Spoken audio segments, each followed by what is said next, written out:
খোদ রাজধানীতে, তাও আবার দিনের আলোতে এক দুঃসাহসিক হামলা। দেশের অন্যতম সেরা একটা হাসপাতালের উপপরিচালককে ছুরি মারা হলো একেবারে তার কর্মস্থলের পাশেই। এই ঘটনা যখন সারা দেশে একটা আলোড়ন তৈরি করেছে, তার চেয়েও দ্রুত গতিতে সাড়া ফেলেছে র্যাবের অভিযান। হ্যাঁ, মাত্র ২৪ ঘন্টার মধ্যে মূল পরিকল্পনাকারী সহ হামলাকারীরা গ্রেফতার হয়।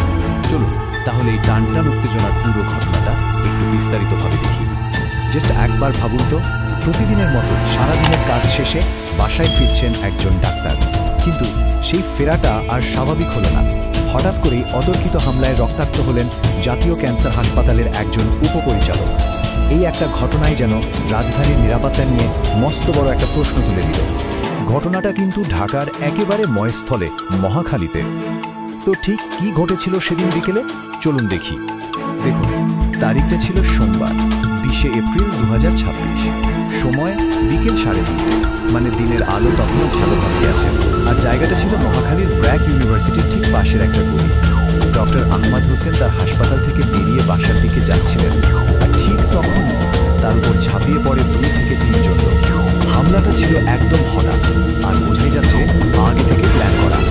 ডক্টর আহমদ হোসেন যেই না ওই একটু নিরিবিলি গলিতে ঢুকেছেন, সাথে সাথে হামলাকারীরা তার পথ আটকে দাঁড়ায়।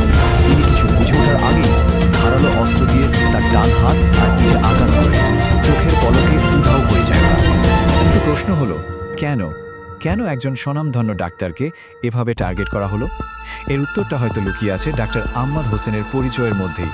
৫০ বছর বয়সী ডাক্তার আহমদ হোসেন শুধু জাতীয় ক্যান্সার গবেষণা ইনস্টিটিউট ও হাসপাতালের উপপরিচালকই নন, তিনি এর আগে স্বাস্থ্য অধিদপ্তরের ডিসিপ্লিনারি কমিটির ডিরেক্টরের মতো একটা গুরুত্বপূর্ণ পদও ছিলেন।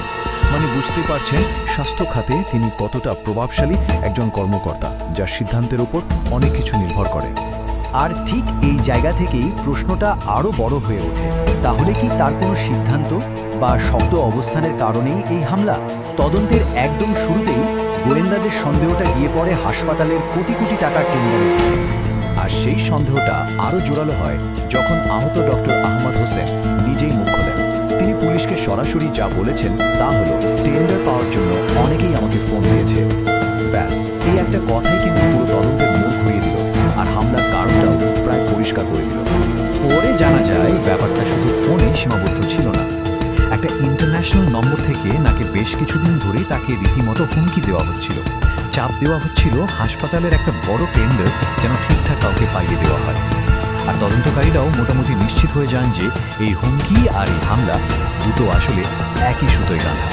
এরকম একটা ভয়ঙ্কর হামলার খবর ছড়িয়ে পড়ার পর আর এক মুহূর্ত দেরি করা হয়নি।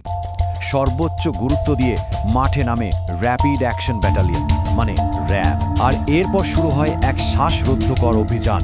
তদন্তটা এগোতে থাকে অবিশ্বাস্য গতিতে। কত সময় লেগেছিল জানেন? মাত্র ২৪ ঘন্টা।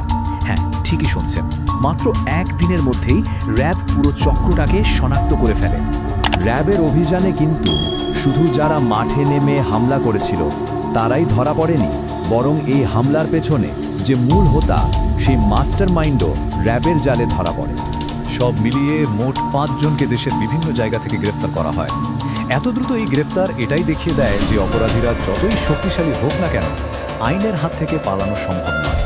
পরে র্যাব একটা প্রেস কনফারেন্সে এসে সবকিছু পরিষ্কার করে দেয়। তারা নিশ্চিত করে যে এই হামলাটা টেন্ডার সংক্রান্ত ঝামেলার কারণেই হয়েছে। আর সবচেয়ে বড় কথা হলো, ঘটনার ২৪ ঘন্টার মধ্যেই মূল পরিকল্পনাকারী সহ ৫ জনকে ধরা সম্ভব হয়েছে। এটা সাধারণ মানুষের মনে কিছুটা হলেও স্বস্তি ফিরিয়ে আনে। কিন্তু এই পুরো ঘটনাটা আমাদের একটা ভয়ঙ্কর বাস্তবতার সামনে দাঁড় করিয়ে দেয়। ভাবুন তো, একটা সরকারি টেন্ডার নিয়ে ঝামেলা এতটাই বাড়তে পারে যে একজন উচ্চপদস্থ কর্মকর্তাকে মেরে ফেলার জন্য হামলা করা হয়। এটা দেশের জন্য একটা বিরাট অশনির সংকেত।